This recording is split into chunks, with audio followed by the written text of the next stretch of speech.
Good evening, night shifters. This is third shift HFY.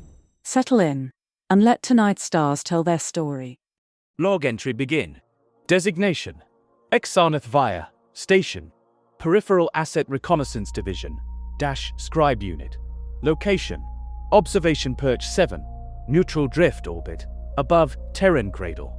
Subject: Homo sapiens sapiens. Status: Live recording, encrypted. Let this be recorded and archived under Directive R-777B. Contact with non-compliant biogenics. Let it serve as a warning to those who believe primitive species cannot innovate. We first encountered them through what we believed was waste, a drifting satellite of no discernible power, a rusted hull made of archaic alloys, a relay built from repurposed transmission circuits that hadn't been in circulation since before the fall of Quan. We laughed. By we, I refer to the core delegations of the Veltran Accord and the 6 allied empires who share custody over Galactic Expansion Zone 9. We had gathered to observe the curious upstart species known as humans, native to a biologically volatile world, teeming with hostile atmospheres, unstable terrain, and weather patterns we once categorized as planetary punishment phenomena. They scavenged through a derelict battlefield in one of our ancient void zones. The region had long been declared unfit for colonization. Too much debris, lingering radiation fields, stray war machines with fragmented AI still twitching like haunted ghosts. To us, it was a junkyard. To them, a gift from the gods. I observed through our deep sight lenses as the humans arrived in ships that looked held together with welding patches and reckless hope. Their cargo bays were hollowed out, not for storage, but for salvage conversion. They moved not with caution, but with enthusiasm, like children discovering treasure in fire. They stripped the graveyard of every half-intact drone, every plasma core, cracked but still glowing, every shredded weapon casing, and loaded them into their vessels with a fervor we mistook for ignorance.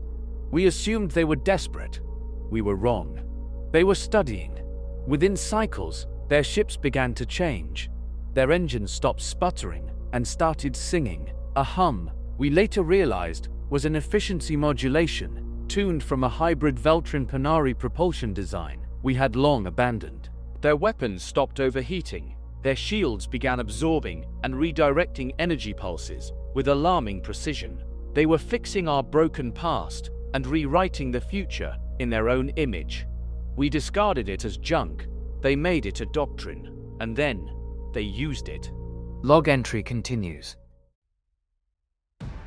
Log entry continued. Designation: Sci-Fi. Supplemental note: emotional state logged as disbelief tinged with professional panic. There is a phrase the humans used often: one man's trash is another man's treasure.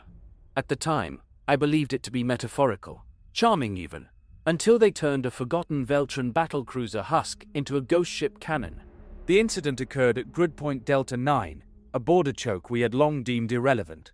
Our patrol, a modest flotilla of 13 scout frigates from the Zankor Dominion, was passing through on routine sensor sweeps. No resistance expected, no more protocols active. Casual, even for us.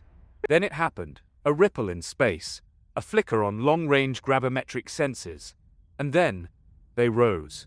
3 ships, Frankenstein monsters stitched together from outdated scrap, melted alloy plating, and weapons we thought beyond repair. Their hells were jagged, asymmetrical, ugly by every galactic standard. And yet, they moved in perfect silence, gravity-threaded engines pulsing with terrifying precision. The Zankor opened with standard warning pulses. The humans replied with something they called a garbage spike, a torn open asteroid hull, packed with unstable fusion cores and laced with jagged metal shrapnel, was hurled through their own warp field, a technique we didn't think was even survivable. It struck the center of the Zankor fleet. The resulting explosion bent the patrol leader's ship in half. There were no survivors. The remaining frigates attempted to flee. The humans didn't pursue. Instead, they transmitted a single message across open channels: "We've learned from your wars. Thanks for the leftovers." I reviewed the footage 73 times. Their ships weren't designed, they were taught. Each vessel was a classroom, a library, and a warning sign. They had weaponized our history, At that moment, the consensus in the observation hall shifted. No longer were they scavengers. No longer primitive.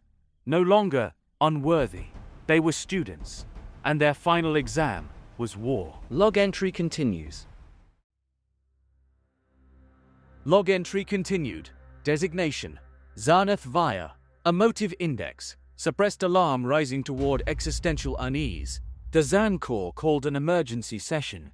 So did the Alt-Theric High Mind, and the Saraxi Swarmfather, and even the Greltic Parliament, which hasn't convened a full military quorum in 2 centuries. We all watched the footage again, this time not to marvel, but to prepare. Their tactics are incorrect. That was the first thing Admiral Raquez of the Saraxi said. His tendrils twitched with unease as he passed the footage. He was right. The human ships did not maneuver like ours. They pivoted erratically, spat fire from non-weapon ports, and used dead hells to deflect plasma rounds. They didn't shield their engines. They hid them in collapsing gravity wells. They didn't retreat in straight lines. They folded space with unstable cores just to mislead tracking systems. The humans weren't following the rules of war because they hadn't learned war through rules. They had learned through desperation, and now they were teaching it back to us, with a curriculum sewn from our own trash.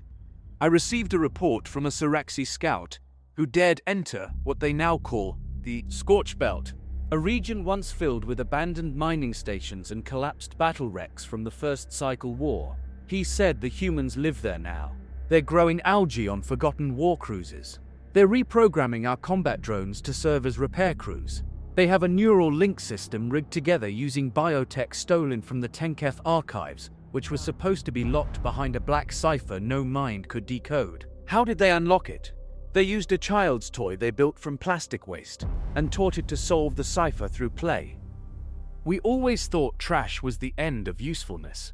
They saw it as the beginning of adaptation. Their junkyard doctrine is spreading, not just among soldiers, among generations. Some now whisper, maybe they've never built anything new because they've never had to. Log entry paused. Incoming Council Com Directive. Humans to be reassessed under threat level Omega Red. Restricted log entry. Translation fragment.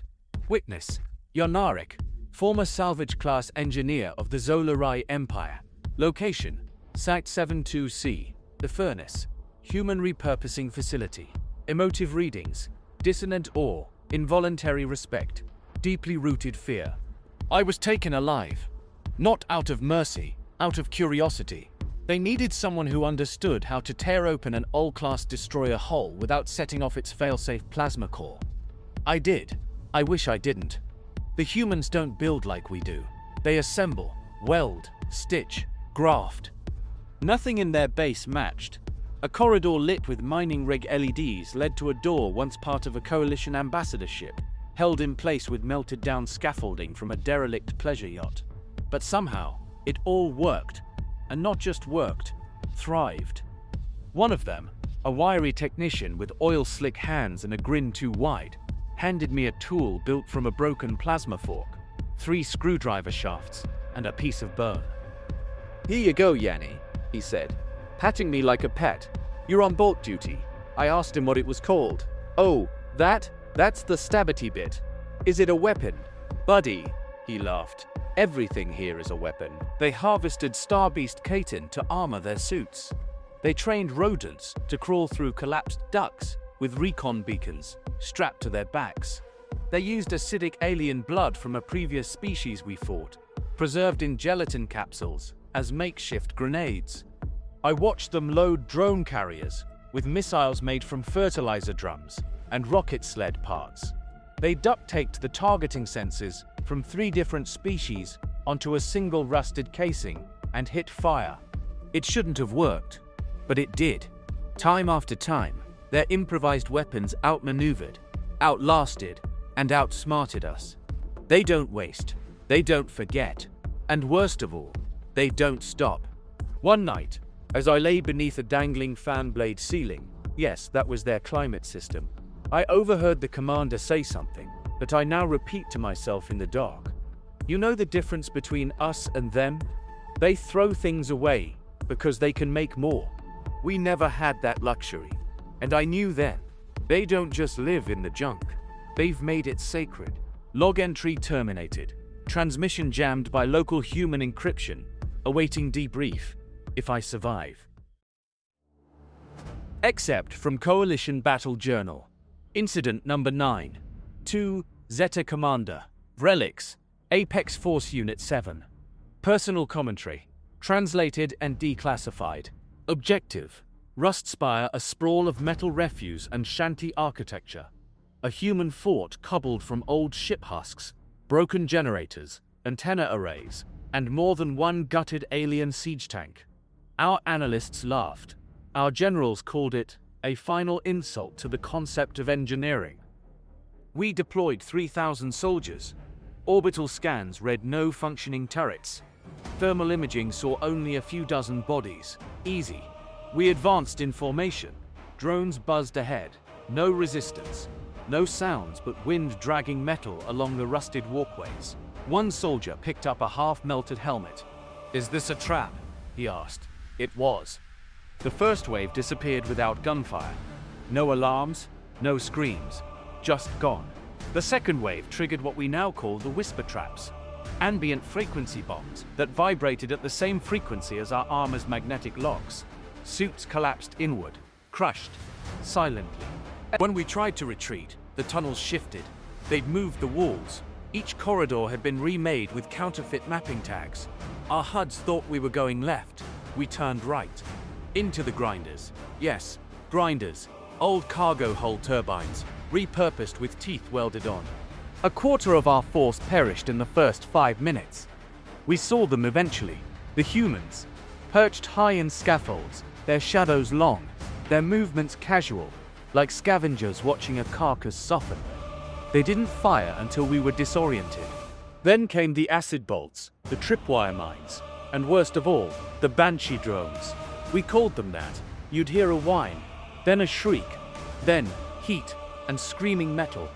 They didn't hold Rustspire, they let it collapse on us. As we dug out, bloodied and broken, a message crackled through our comms, not from their commander, but from an engineer. "Thanks for the scrap. That wasn't a battlefield. That was a museum of vengeance." End battle entry. Status: catastrophic loss.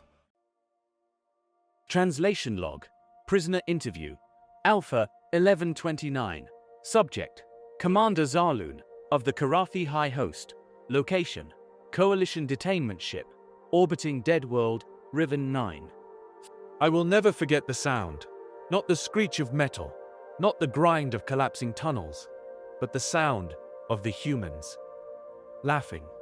Not a war cry, not intimidation. It was delight. They ambushed us with tools forged from our own discarded tech. One of our officers died to a weaponized coolant tube, barely sharpened, but wielded like a poet's pen. Another was crushed beneath a gravity-warped shipping crate, rigged with 3 alien batteries that shouldn't have worked together. But they made them work. With tape, they hurled broken pieces of our drones back at us. Blades of glass melted into shivs, vocal disruptors remixed into sonic decoys. We trained for advanced warfare.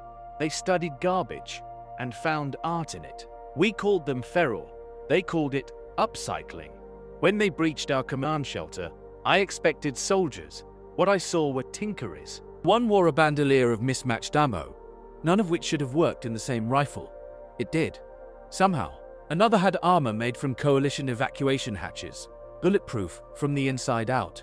They looked like war's orphans, but they moved like its architects. I asked their leader, a woman with soot on her face and a literal wrench in her hand, what drove them. She simply said, "We live in the world you threw away, and we made it better." They didn't win by overpowering us. They won by making every part of us, from our weapons to our pride, into weapons for them. I still don't understand how they think. I don't know if anyone does. But I fear the day they run out of our trash and start mining their own past. Observer log. Final entry. Submitted to the Council of Species Classification. Human. Category: unknown. Reclassified. Existential variable. I submit this not as a plea, but as a warning. Not from fear, but from fascination. They made weapons from what we called obsolete. They made hope from refuse. They taught us something in our arrogance we'd long forgotten. Survival is not about the tools you're given. It's about what you're willing to build when no one else believes you can. This began as an observational report. It ends as a confession. We believed them primitive, a fading light from a backwater world, a curious species bound for statistical irrelevance. We were so sure, and then they turned our garbage into legends. Let the archives show. They used broken plasma lenses as energy snares. Discarded alien toys became booby traps. A failed exosuit became a walking bomb, piloted manually. One human rebuilt a coalition walker with ropes, recycled comms and bones. They didn't outmatch our soldiers. They outlived them. And when their final stand was over, we weren't sure who the primitives were anymore. So now I ask the Council, what will we do when they run out of our trash? Because the day is coming when they'll turn inward. When they start digging through their own past and rediscover everything they buried. Weapons, secrets, monsters made by men, and forgotten only by accident. And when that day comes, who will save us from them?